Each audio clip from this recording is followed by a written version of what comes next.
overshadowing. How about if he's overshadowing you? You could do, just kind of over the head, just one at a time, just kind of going over your head, kind of like that. Now I'm flipping, it's almost like a figure eight, but it's over the head and down. So it's like an over the head. We'll go over that in a moment, but so overshadowed one at a time, right?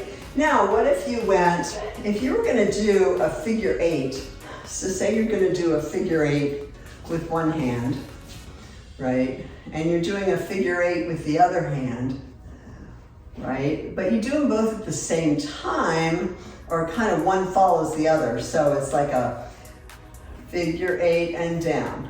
So cross, cross, open, open. So let's say your left hand is palm down, right hand palm crosses over the left palm flips upward and down, right palm flips up, down, down, up, up, down, down, and then you just get closer, faster.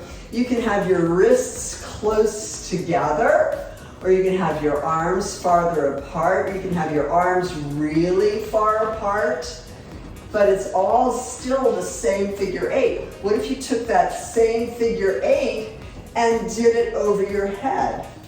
So you've got, it kind of hovers or circles or overshadows over your head.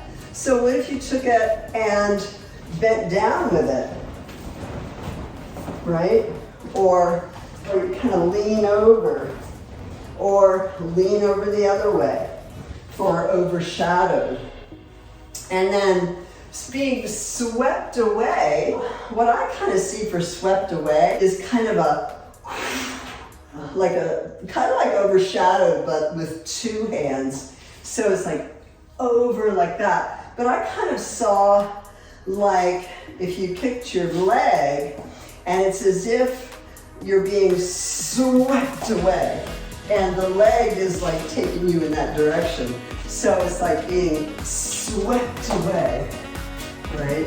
Or you could go the other direction, being swept away.